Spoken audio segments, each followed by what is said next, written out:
Hoje eu quero ler um texto, por esse nosso momento de compartilhamento da palavra, no livro de Hebreus, no capítulo 6, do verso 13 até o verso de número 15. Livro de Hebreus, capítulo 6, o verso 13 até o verso 15. Quando o escritor de Hebreus diz assim: pois quando Deus fez a promessa a Abraão, visto que não tinha ninguém superior por quem jurar, ele jurou por si mesmo, dizendo: certamente te abençoarei e te multiplicarei. E assim, depois de esperar com paciência, obteve Abraão a promessa. O verso 15, eu leio de novo, ele diz assim: assim, depois de esperar com paciência, obteve a promessa a Abraão.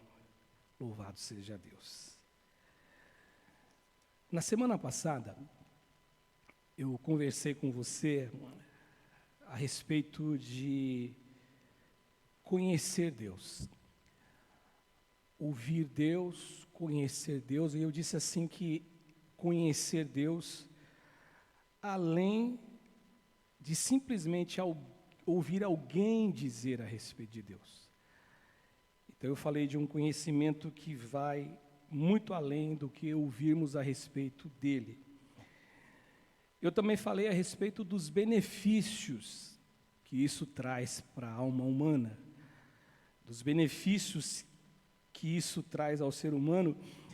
E eu também disse que esta é uma realidade, que está aberta, ela está à disposição de todos aqueles que assim desejarem. Que Deus se revele a eles em verdade, que Deus se revele a eles de modo claro. E eu falei de dois discípulos de Jesus em especial. Eu falei de Pedro, eu falei de Paulo, e eu falei sobre a alegria que os dois tiveram em provar Deus, a alegria que os dois tiveram em experimentar Deus.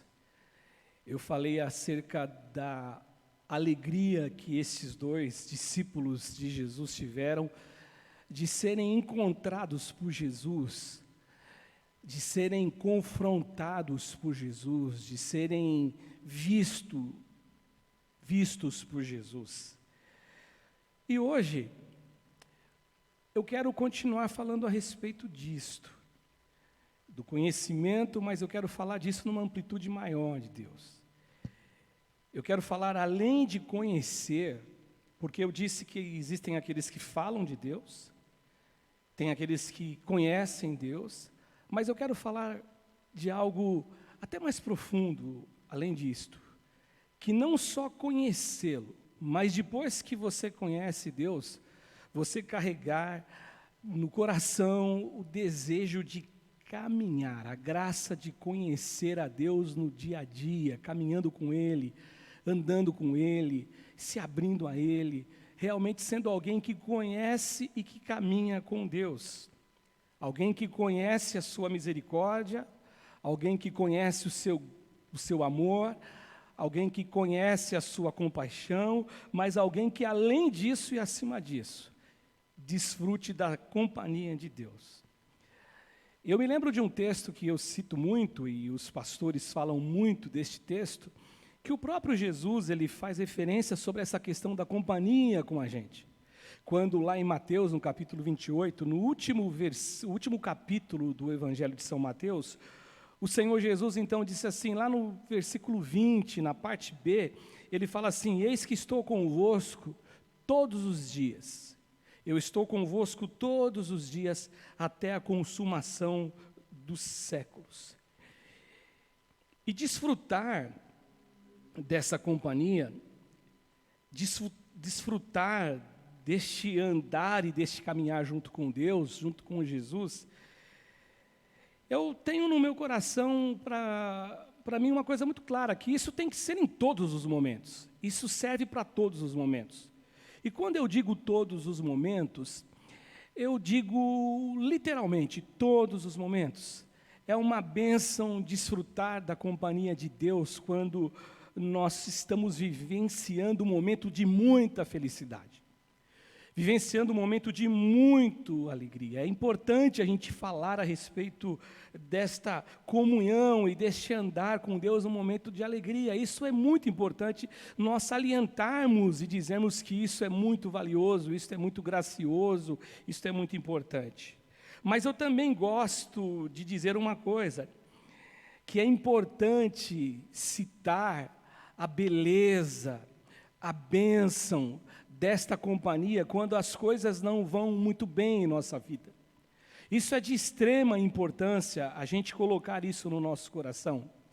Por exemplo, o Salmo 23, no seu verso 4, Davi faz uma afirmação, ele fala assim, lá no verso 4, ainda que eu ande pelo vale da sombra da morte, eu não temerei mal algum, ou mal nenhum. E aí ele, em oração a Deus, ele fala, porque tu estás comigo. Sendo assim, gente, se existe uma certeza que eu posso carregar no meu coração, e essa certeza ela vai ganhando volume dentro de nós, à medida que nós nos aproximamos de Deus em oração, em dedicação, em investir tempo com Ele, na companhia dEle. Se tem uma coisa que eu tenho muita certeza, é uma coisa muito clara no meu coração, é que Deus ele está comigo nas coisas boas da minha existência, quando está tudo bem, e na escuridão da noite, na escuridão às vezes da alma, por alguma dificuldade, Deus está com a gente também.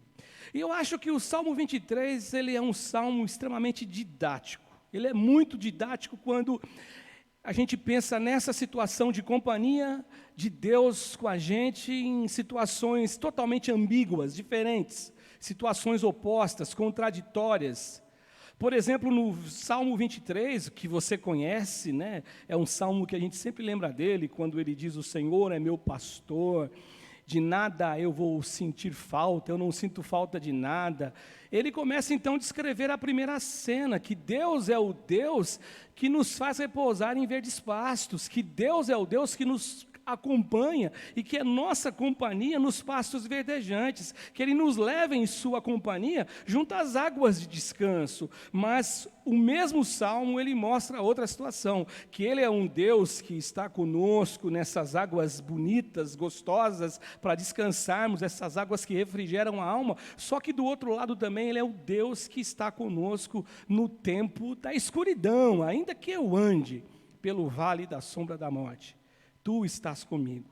Agora, o que eu vejo nisto? Como ser humano falando. Eu não estou dizendo nem como pastor, eu estou dizendo como um ser humano que aprendeu e conheceu Deus. Às vezes nós não conseguimos enxergar a presença de Deus.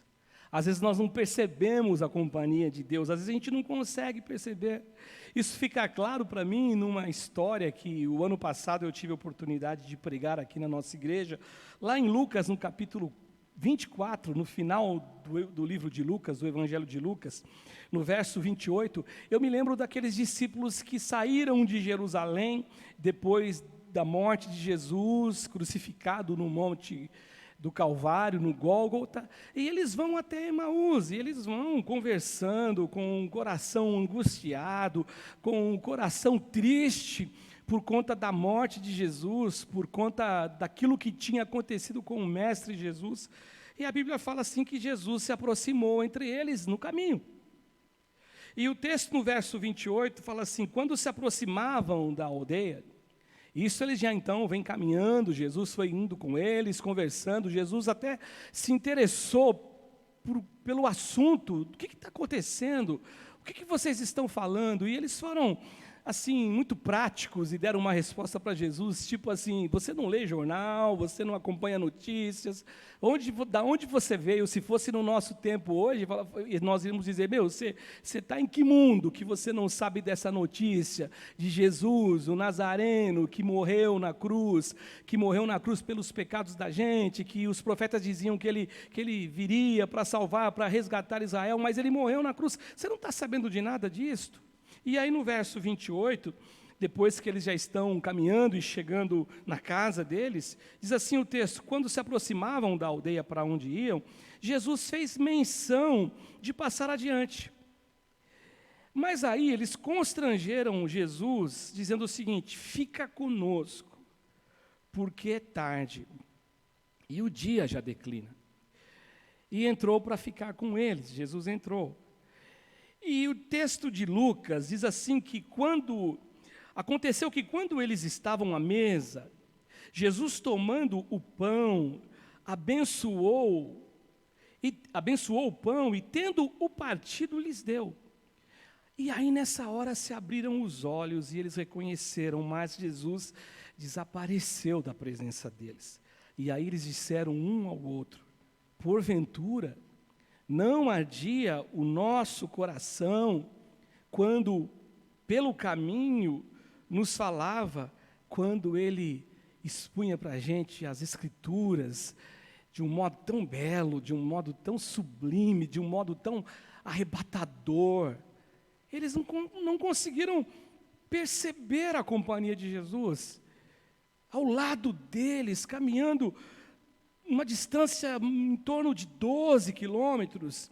Eles não conseguiram perceber isto, a presença de Jesus. E quantas vezes nós também não conseguimos perceber? Agora, conhecer Jesus, conhecer Deus e caminhar com Ele, essa é a minha proposta hoje, nos permite, nos dá condição de nós esperarmos com paciência tudo que nós temos de promessa. E aqui, o escritor de Hebreus, ele diz, que Abraão, depois de esperar com paciência, ele alcançou a promessa. É isso que ele diz no verso 15 do texto que eu li.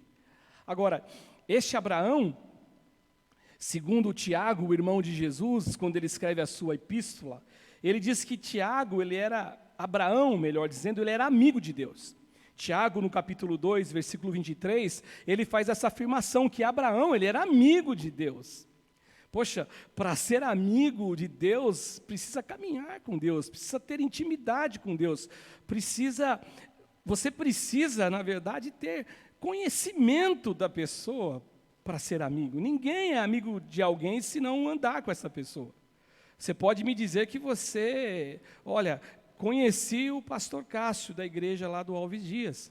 Na verdade, você não me conhece, você simplesmente sabe quem é o pastor Cássio, porque até quem nos conhece é o próprio Deus, mas você ouviu falar de mim. Agora, quando nós nos tornamos amigos, isso é um processo de caminhada dias a dias, semanas, meses, e aí você se torna um amigo de alguém. E hoje eu queria falar sobre Abraão, já que o texto de Hebreus, no capítulo que eu li com vocês, no capítulo 6, ele faz a citação do nosso pai na fé, Abraão. E eu queria falar sobre esta vida, este homem, este ser, Abraão, no tocante a essa questão de uma possibilidade que Deus entrega e nos dá a todo ser humano de poder caminhar com Ele. E nesse processo de caminhar com Ele, a gente aguardar em esperança todas as suas promessas ao nosso respeito. E eu vejo isto aqui, em primeiro lugar eu vejo isto no chamado, na vida de Abraão eu vejo isso em primeiro lugar, no chamado de Deus para que ele saísse da terra dele para uma outra terra que nem parecia existir. Capítulo 12, no versículo 1, diz assim: ora, disse o Senhor a Abrão, ele não era nem Abraão ainda, ele era Abrão. Ele diz assim: ora, Abrão, sai da tua terra, da tua parentela e da casa de teu pai, e ele diz assim: e vai para a terra que eu vou te mostrar. Aí você fala assim: você me diz, pastor, como que você enxerga neste fato esta ideia que você está defendendo hoje a respeito de caminhar com Deus, ter por isso a paciência de aguardar a promessa de Deus, ou receber e aguardar a promessa de Deus com paciência? Eu vejo exatamente neste ponto, eu vejo exatamente nisto, que Abraão, ele recebe de Deus uma ordem. Agora, se essa oferta, se esta menção de Deus fosse a nós, e quando eu digo que é uma terra que parecia não existir, eu me refiro ao fato de Deus não dar para ele, para Abraão, ou para Abrão aqui, não dar uma posição geográfica. Ó, eu vou te tirar daqui, vou te levar para a terra X. Eu vou te colocar na terra tal. Se fosse nós hoje, talvez eu e você, com todas as nossas crises, com todas as nossas informações que temos hoje, talvez nós disséssemos o seguinte: eu posso até ir, Deus, mas se você não pode me falar o local exato, me fala pelo menos a cidade, me fala pelo menos o bairro. Porque, gente, ó, a descrição no verso 1 aqui, ora, disse o Senhor a Abraão, sai da tua terra, ela nos revela uma aparente segurança que Abraão tinha em seu viver. Em primeiro lugar, tua terra. Ou seja, quem não se sente confortável, quem não se sente tranquilo no meio do seu povo? Tem pessoas que vão para outros países maravilhosos, mas eles não se sentem à vontade comparado com a presença deles na terra deles. E olha então o que ele diz aqui: tua terra, sai da tua terra. Outra coisa que ele diz em segundo lugar: sai do meio dos teus parentes. Terceiro lugar, sai da casa do teu pai. Eu acredito que dentro de um processo de normalidade, ninguém vai discordar que existe aqui um contexto na vida de Abraão de segurança, totalmente segurança. Tua terra, casa de teu pai, tua parentela. Só que alguém pode dizer assim para mim: pastor, mas olha o verso seguinte. Aí Deus fala assim no verso seguinte: de ti, no verso 2, farei uma grande nação, te abençoarei, vou engrandecer o nome, sê tu uma bênção. Agora, o que me chama a atenção aqui, que são promessas feitas para um futuro, do qual Abraão não via, não tocava, mas aqui é aqui que existe o valor daqueles que caminham com Deus. É nessa hora que eu vejo o valor daqueles que não só ouvem a respeito dele, mas andam com ele, conhecem Deus, porque realmente andar com Deus implica no quê? Nessa intimidade, implica em conhecimento.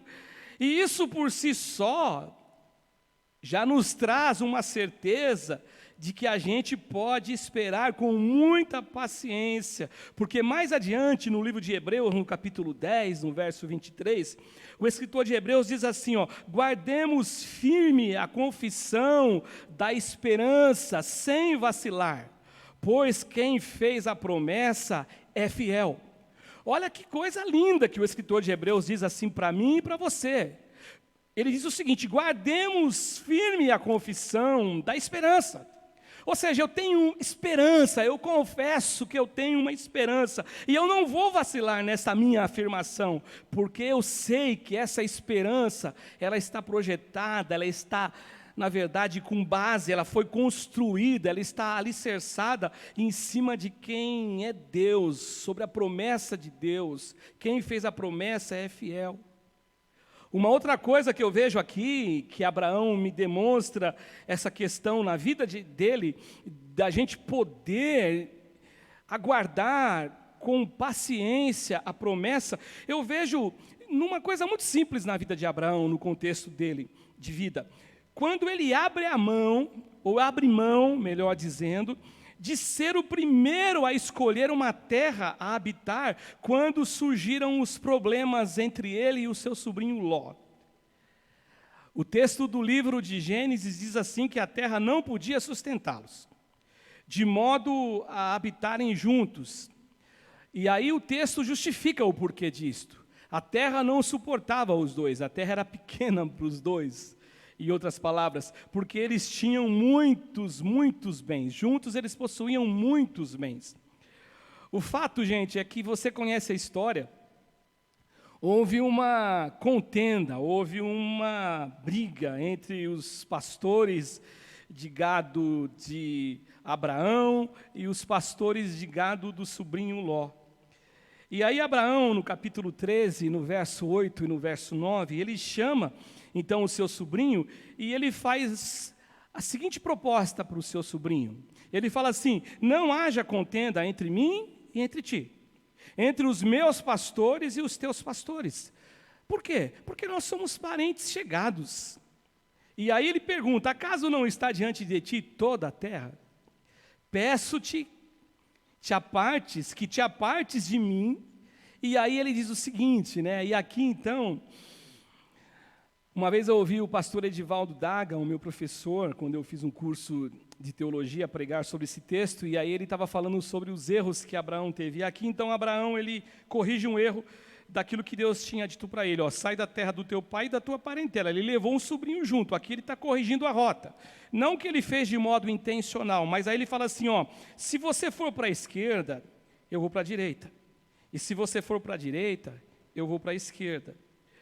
O texto nos diz então que Ló, mais precisamente no verso 10 do capítulo, diz assim que quando ele olhou toda aquela campina do Jordão, que era muito bem regada, e o texto tem um parênteses que fala assim, antes de Deus ter destruído a terra, né? Aquela terra, aquele pedaço de terra com a chuva de fogo, Sodoma e Gomorra foram destruídas, antes de acontecer isso, diz o texto assim que essa terra era como um jardim do Senhor.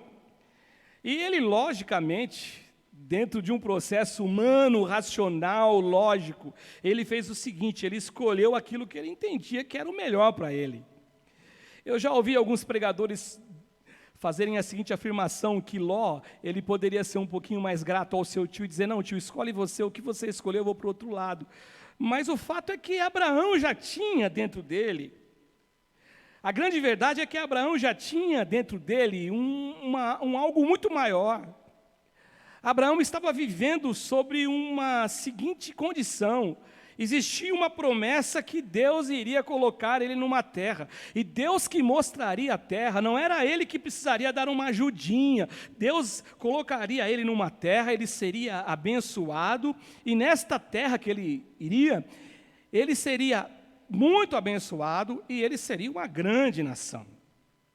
Então, sendo assim, ele não precisava, ele sabia disso, que ele não precisava de dar uma ajudinha ao Deus para que Deus concretizasse e fizesse aquilo que ele tinha prometido.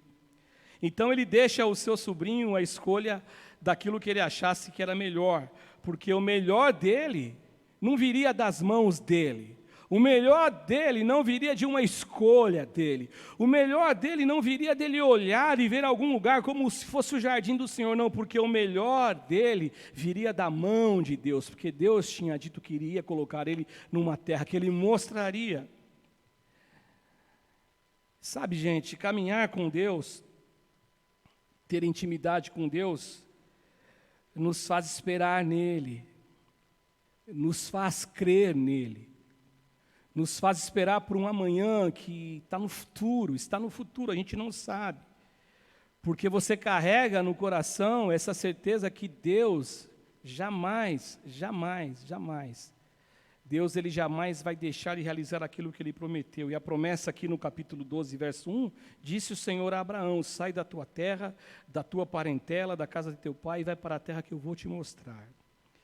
Eu vejo aqui uma outra coisa, em terceiro lugar, Deus me mostra, pelo viver de Abraão, e no caso, a atitude de Abraão nos revela que nós podemos sim aguardar a promessa de Deus com paciência, e aquilo que está escrito no livro de Hebreus sobre Abraão pode ser algo escrito, talvez não num livro, mas escrito na nossa vida, no nosso dia a dia. Eu vejo na vida de Abraão isto, quando Deus promete um filho a ele. Capítulo 15, no verso 1 até o verso 6. O capítulo 15, no verso 1, diz assim, que depois desses acontecimentos, veio a palavra do Senhor a Abrão, ele é Abrão ainda aqui no 15 também, numa visão e disse: não temas, Abrão, eu sou o teu escudo, eu sou o teu galardão, né? O teu galardão, o teu escudo, e você será sobremodo grande. E aqui que eu fico admirado desta intimidade que ele tem com Deus, desta caminhada de vida com Deus, na simplicidade, na verdade, porque aí no verso 2, ele começa a questionar a Deus sobre o que Deus haveria de dar a ele, porque ele fala assim: eu não tenho nem filhos, eu não tenho descendente, e na verdade o meu sucessor, ele vai ser um servo, ele vai ser um escravo, ele vai ser Eliezer, é isso que ele diz. Eu não sei você, mas eu vejo aqui, né, aquilo que eu estou sustentando a respeito de Abraão, conhecer Deus, caminhar com Deus e receber de Deus o poder de saber esperar com paciência, porque ele tinha intimidade com Deus, ele falava com Deus, ele se mostrava a Deus, ele falou para Deus: Deus, mas que é isso que você está me prometendo, sendo que eu não tenho nada, eu não tenho filhos. Ele, na verdade, ele sentia vontade com Deus, porque aí eu me lembro daquilo que Tiago diz, ele era amigo de Deus. E aí Deus respondeu a Abraão, no capítulo 15, no verso 4 e no verso 6, até o verso 6. Ele fala assim: não será esse seu herdeiro, mas aquele que será gerado de ti, esse será o teu herdeiro. Então conduziu para fora e disse assim: olha para os céus. Olha a promessa de Deus para Abrão. Olha para os céus, Abrão. Conte as estrelas, se é que podes. Conte as estrelas. Ele disse: será assim a tua posteridade. Conte as estrelas. Será assim a tua posteridade. E ele creu no Senhor, e isso foi imputado a ele para a justiça. Ele creu no Senhor. Eu sei de tantas pessoas que ficam pelo meio do caminho, que desistem, que não esperam, que não aguardam, que tem que ser do jeito que ele quer, na hora que ele quer, do jeito que ele deseja. Deus me esqueceu, ele fala um monte para Deus e ele acaba se afastando de Deus. Aqui, Deus está mostrando tudo para Abraão, algo no futuro, algo que não existe, gente. Algo que vai acontecer. E ele em nenhum momento ele pensa assim: será que isso não irá acontecer? Não, ele creu no Senhor. Isaac nasceu, o filho da promessa, Abraão. Isaac nasceu quando Abraão tinha 100 anos de vida. 100 anos de vida. A promessa que Deus fez a ele, ela não se cumpriu imediatamente. A promessa que Deus fez a ele não foi assim de imediato. Ele teve um outro filho com Agar. Agar tentou, na verdade, a sua esposa Sara tentou dar uma ajudinha para Deus. E ele teve um filho com Agar, quando ele tinha 86 anos. Portanto, no mínimo, 14 anos se passaram depois que Deus fez a promessa a Abraão que ele teria um filho da promessa. 14 anos.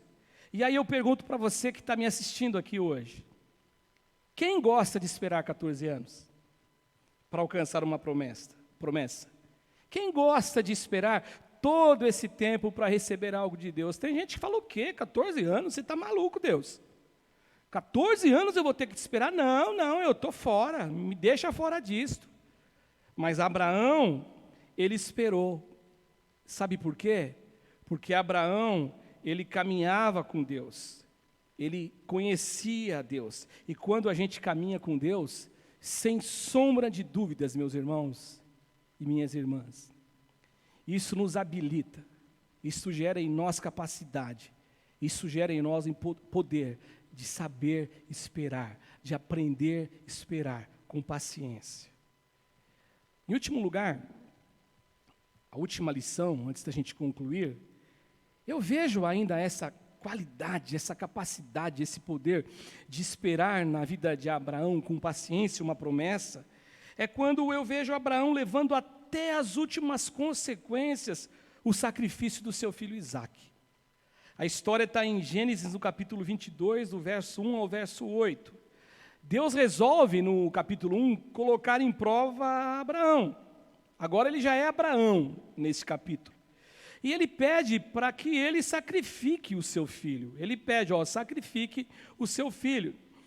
O texto nos versos 3 e 4 do capítulo 22, nos dizem o seguinte: levantou-se, pois, Abraão de madrugada, e tendo preparado o seu jumento, tomou consigo 2 dos seus servos e a Isaque, seu filho, rachou a lenha para o holocausto e foi para o lugar que Deus lhe havia indicado. E aí ele diz assim, no final desse verso 4, ao terceiro dia, Abraão ergueu os olhos e ele viu o lugar de longe. O verso 5, eu detecto aqui na vida de Abraão este ato, na vida dele, de esperar com paciência. Mesmo nesse episódio, que eu poderia classificá-lo como um episódio totalmente cheio de contradições em relação àquilo que Deus tinha prometido a Abraão. Mas mesmo nesse episódio, relativamente cheios de contradições, eu vejo aqui Abraão, ele abençoado, Abraão, um aluno que aprendeu a esperar em Deus com paciência, aprendeu a esperar em Deus as promessas que Deus tinha para ele. Isso porque na mente de Abraão ele tinha a certeza que Deus iria atendê-lo. Agora, para um pouquinho para pensar. Não fazia sentido, ou não faz sentido, uma vez que Abraão não tinha filhos, Deus prometer filho, e quando ele questionou a Deus acerca do Eliezer, que seria um servo, seria um escravo, que seria o descendente dele, o herdeiro, não faz sentido agora esse ato totalmente contraditório de Deus, e Deus pedir para ele, para que ele ofereça o seu filho em holocausto. Ora, depois de tanto esperar, depois de tanto confiar, depois de tanto se entregar a Deus, agora Deus vem com um pedido desses. Ah, meu irmão, minha irmã, eu acho que eu e você, das duas, uma. A gente diria para Deus, não, você está maluco, Deus? Ou fingir que não entendeu a voz de Deus. Tem isso também, né? Tem os irmãos aí de plantão que eles só escutam a voz do outro lado, a voz de Deus ele não escuta. Quando Deus fala com ele, ele não sabe que é Deus, está na cara que é Deus, mas ele dá uma de sei lá o quê, o tonho da lua, né? Não entende nada, não sei. Talvez Abraão pudesse ter esse síndrome de tonho da lua, mas não teve. Para quem é mais velho sabe do que eu estou falando, quem é novo não sabe nem o que eu estou falando, quem é tonho da lua. Você consulta na internet depois e você vai ter a resposta. Agora, por meio desse ato contraditório, o que Deus pede a ele, para que ele oferecesse o seu filho em holocausto, Abraão atende o pedido. Isso me chama muito a atenção. Ele sai para cumprir o pedido. Lá no capítulo que nós estamos lendo, capítulo 22, os versos 1 a 3, o texto nos informa que ele atendeu o que Deus pediu a ele. Mas, gente, observem o que ele diz no verso 4 e no verso 5. Não Abraão, o texto, tá bom? Diz assim, ao terceiro dia, erguendo Abraão os olhos, ele viu o lugar de longe. Nós já tínhamos lido esse texto. Agora, o que ele vai dizer aos servos dele, no verso 5, que eu disse para você, que me mostra aqui, que é revelado aqui, o quanto esse cara caminhava com Deus de verdade. Ele diz o seguinte, no verso 5, esperai aqui aos servos dele, esperai aqui com o jumento que eu e o rapaz iremos lá, e havendo adorado, voltaremos para junto de vós. como sacrificar um filho? Como que Abraão ele pode fazer essa afirmação se a ordem de Deus é mate a Isaac? Como que ele pode dizer aos servos que ele ia voltar? Que conhecimento é este que se tem de Deus, gente? Que intimidade é essa que se tem de Deus? Outra coisa que me chama a atenção aqui é que fala assim, ele diz, né, Abraão dizendo agora, né? Ele fala assim, eu e o rapaz iremos lá e vamos adorar. Havendo adorado, a gente volta. Agora, eu falei recentemente aqui, adorar. O que é adoração, pastor? Adorar é glorificar a Deus pelo que Ele é. E apenas você sabe quem é Deus se você caminha com Ele. Eu não posso dizer que eu conheço alguém sem caminhar com essa pessoa. Só sabe quem é Deus quem caminha com Ele. E eu só posso adorá-lo se eu conheço Ele, porque adorá-lo adoração é uma expressão de uma alma humana em relação àquilo que Deus é. Isto é adoração. Então adorar é essa glorificação. Agora, quando Isaac ele começa então um diálogo com o seu pai, ele fala assim: pai, eis o fogo e a lenha, mas onde está o cordeiro para o holocausto? É a pergunta que ele faz. Abraão responde: Deus, olha a resposta deste homem, gente. Deus proverá para si, meu filho, o cordeiro para o holocausto. Eles seguiram ambos juntos. Só que o escritor de Hebreus, lá na galeria dos heróis da fé, e eu falei recentemente sobre também isso, quando eu falei aqui numa terça-feira sobre heróis, ele vai dizer sobre essa experiência de Abraão, como essa experiência foi maravilhosa. E aí o escritor de Hebreus, ele traz luz para a gente sobre aquilo e a possibilidade do que Abraão pensava. Ele diz assim no verso 17 e 19 do livro de Hebreus, o capítulo 11. Pela fé, Abraão, quando posto à prova, ele ofereceu a Isaac. E o texto fala assim: ele estava mesmo para sacrificar o seu unigênito, aquele que acolheu alegremente as promessas, a quem se tinha dito, em Isaque será chamada a tua descendência. E olha por que ele ia sacrificar o seu filho. Porque ele considerou que Deus era poderoso até para ressuscitá-lo dentre os mortos. Que coisa linda, gente. Agora eu entendo por que ele falou: ó, fiquem aqui vocês, servos, que eu e o menino vamos adorar. Depois de adorarmos a Deus, nós voltamos, nos aguardem aqui. Porque ele sabia, ele cria que Deus era tão poderoso, que Deus poderia ressuscitá-lo.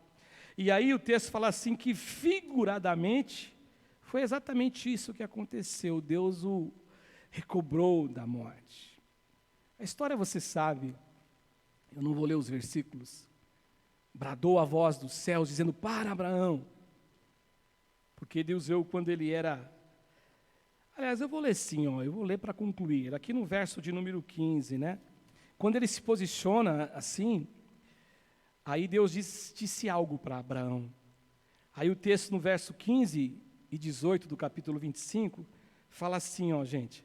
Então do céu bradou pela segunda vez o anjo do Senhor e disse... Esse anjo do Senhor está com letra maiúscula. É Deus falando com ele. E ele fala assim: jurei por mim mesmo. Lembra que lá no texto que eu li, diz assim, de Hebreus, que Deus não tinha por quem jurar, ele jurou por ele mesmo? É Deus que está falando. Esse anjo com letra maiúscula aqui no Antigo Testamento, ele é Deus. É a manifestação de Deus. E aí então ele falou assim, e disse para Abraão: jurei por mim mesmo, diz o Senhor, porquanto fizeste isso e não me negaste o teu único filho, que deveras te abençoarei e certamente multiplicarei a tua descendência como as estrelas do céu, como a areia na praia do mar. A tua descendência possuirá a cidade dos seus inimigos e nela serão benditas todas as nações da terra. Porquanto você obedeceu a minha voz. Gente, tantas promessas fora do tempo presente na vida de Abraão. Tantas promessas. Promessas que sempre apontavam lá para frente, para o futuro. E como esperar e como ter paciência? Talvez você esteja pensando assim, pastor, eu tenho tantas promessas de Deus também, mas é para o futuro. A promessa é para o futuro, eu tenho que esperar, mas como esperar? Eu vejo aqui uma única condição. Você só cria calo, você só cria experiência de poder esperar com paciência uma promessa que ainda irá se concretizar, não sei há quanto tempo, 14, 20, 30 anos. Eu fui testemunha de uma senhora, a pastora Nilza, uma vez congregando numa igreja, eu estava lá congregando num culto, o pastor Carlos Moisés cantou uma canção que depois ele veio a gravar em um dos seus discos, e depois que ele terminou a canção, no final do culto, a pastora Nilza pediu a oportunidade para falar, e eu me lembro, eu não esqueço desta cena, da pastora Nilza em prantos, dizendo assim, hoje Deus me respondeu uma oração feita há mais de 10 anos. Quem tem paciência para esperar todo esse tempo? Apenas um caminho, apenas uma possibilidade. Quando se caminha com Deus, quando não apenas você ouve de Deus, como eu disse na semana passada, não, quando você conhece a Deus. E além de conhecê-lo, você tem disposição de caminhar com Deus. E isso foi uma realidade na vida de Abraão. E aí o último verso, que é o verso que eu li lá no início, 13 e 15, ele fala assim, o escritor de Hebreus, e assim depois de esperar com paciência, obteve Abraão a promessa. Louvado seja o nome de Jesus.